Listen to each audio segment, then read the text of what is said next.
यूशुबो ने डिसाइड किया कि वो स्टूडेंट काउंसिल का प्रेसिडेंट बनने के लिए इलेक्शन लड़ेंगे और किसी ने उसके लिए प्रमोशनल पोस्टर्स लगा दिए।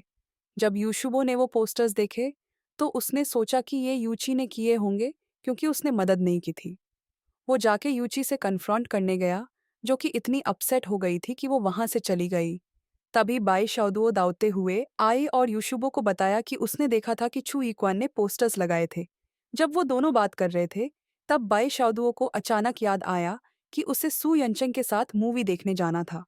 वो जल्दी से उससे ढूंढने चल पड़ी। वही सू यंचंग अभी तक सोच रहा था कि कैसे बाई शाओदुओ को ये बताए कि वो असल में ब्लैक है।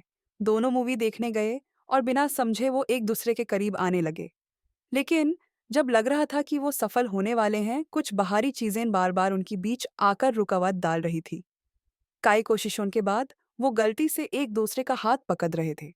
मूवी के बाद सुयंचंग ने बाईशाओदुओ को एक बहुत ही रोमांटिक जगह दिखाई और बाईशाओदुओ को उस रोमांस से बहुत टच हुआ। उसने खुलकर बता दिया कि वो उसे पसंद करती है। सुयंचंग और बाईशाओदुओ पूरा दिन एक रोमांटिक मूड में गुजारते हैं और बाईशाओदुओ को इससे बहुत खुशी होती है। वो दोनों शाम तक सितारों से भरी रात को देखते हुए एक दूसरे को गले लगा रहे थे। इसी बीच शाओयांग और लिन शाओमियाओ अपने डॉम में वीडियो चैट कर रहे थे। लिन शाओमियाओ परेशान थी क्योंकि bai शाओदुओ अभी तक वापस नहीं आई थी। जब उससे ये पता चला कि सुयंचंग भी डॉर्म वापस नहीं आया, तो उसने अंदाजा लगाया कि शायद दोनों साथ में बाहर गए होंगे और वो और भी ज्यादा परेशान हो गई। उसे ये डर था कि सुयंचंग bai शाओदुओ को कुछ गलत करने के लिए ना ले जाए। तभी हेरुई भी वापस आई और लिन शाओमियाओ, जो जानती थी कि हेरुई को सुयंचंग पसंद है, धीरे से बात कर रही थी ताकि वो दुखी ना हो जाए अगर उसे पता चले कि bai शाओदुओ और सुयंचंग साथ हैं। मासा साइंदी सुयंचंग ने bai शाओदुओ को अपने घर ले जाया और वो उसके घर की शाही और ऑपुलेंस देखकर हैरान हो गई। घर को एक्सप्लोर करने के बाद सुयंचंग ने उसे अपने पर्सनल स्टूडियो में ले जाया। जब bai शाओदुओ स्टूडियो में गई और ब्लैक की आर्टवर्क देखी तो वो उसमें घंटी सी चली गई। ब्लैक के पुराने काम और प्रॉप्स देखते हुए वो उन्हें धीरे से छूने लगी। डर थी कि कुछ टूट न जाए। जब उसने दीवारों पे पेंटिंग्स देखी तो वो उनके पास जाके उन्हें ध्यान से देखने लगी।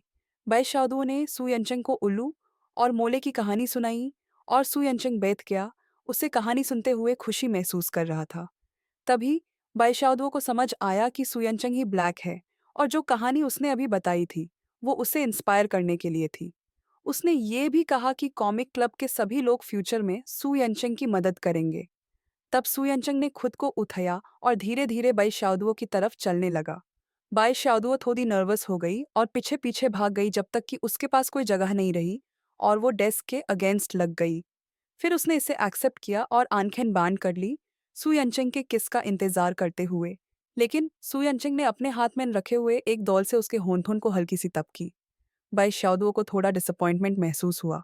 फिर उसने अपने जज्बात सीधा सीधा बयान किए और जब उसने अपने जज्बात एक्सप्रेस किए तो सू यंचंग थोड़ा और बोल्ड हो गया और अपने एक्शंस कंटिन्यू किए। इस वक्त bai शाओदुओ ने फिर से आंखें बंद कर ली और उस मोमेंट का इंतजार कर रही थी कि वो और सू यंचंग एक साथ अपने प्यार को पूरा करेंगे।